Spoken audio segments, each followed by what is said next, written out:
हिंदू धर्म में विवाह को पवित्र संस्कार माना गया है।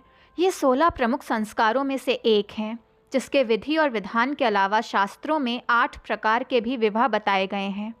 विवाह के ये प्रकार ब्रह्म विवाह, दैव विवाह, आर्ष विवाह, प्रजापत्य विवाह, असुर विवाह, गंधर्व विवाह, राक्षस विवाह और पिशाच विवाह हैं। इनमें ब्रह्म विवाह को सबसे श्रेष्ठ माना गया है। तो आइए जानते हैं। ब्रह्मा विवाह, अच्छे शील स्वभाव व उत्तम कुल के वर से कन्या का विवाह उसकी सहमति और वैदिक रीति रिवाज से कराना ब्रह्मा विवाह कहलाता है। इसमें वर व वधू से किसी तरह की जोर ज़बरदस्ती नहीं की जाती। कुल व गोत्र का विशेष ध्यान रखकर ये विवाह शुभ मुहूर्त में करवा दिया जाता है। देव विवाह, यज्ञ में सही प्रकार से कर्म करते हुए रीति रिवाज को अलंकृत कर कन्या देने को देव विवाह कहते हैं। कन्या की सहमति से इस विवाह में उसे किसी उद्देश्य, सेवा, धार्मिक कार्य या मूल्य के रूप में वर को सौंपा जाता है।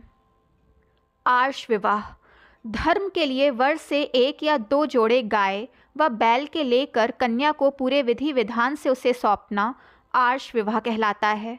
ये ऋषि विवाह से संबंध रखता है। प्रजापत्य विवाह, पूजन के बाद पिता ये कहते हुए कन्या दान करे कि तुम दोनों एक साथ गृहस्थ धर्म का पालन करो, तो ये विवाह प्रजापत्य विवाह कहलाता है। याज्ञ कल्व के अनुसार इस विवाह से उत्पन्न संतान अपनी पीढ़ियों को पवित्र करने वाली होती है। असुर विवाह, कन्या के पिता या परिवार को धन या संपत्ति देकर मर्जी से कन्या को ग्रहण करना आसुरी विवाह कहलाता है। इसमें कन्या की मंजूरी या नामंजूरी को ध्यान में नहीं रखा जाता। गंधर्व विवाह, कन्या और वर की आपसी इच्छा से जो विवाह होता है उसे गंधर्व विवाह कहा जाता है। इसे वर्तमान समय में लव मैरिज कहते हैं। राक्षस विवाह, जब कन्या से मार पीट करते हुए उसका जोर ज़बरदस्ती से अपहरण कर उससे विवाह रचाया जाए तो वो राक्षस विवाह होता है। रावण माता सीता से इसी प्रकार का विवाह करना चाहता था।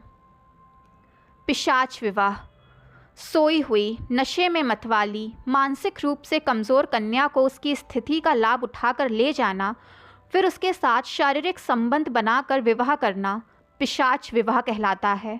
ये विवाह सबसे निम्न कोटि का बताया गया है। दोस्तों, आपको जानकारी पसंद आई हो तो चैनल को लाइक, सब्सक्राइब एंड शेयर कीजिए ताकि चैनल की नोटिफिकेशंस आप सबको मिलती रहें।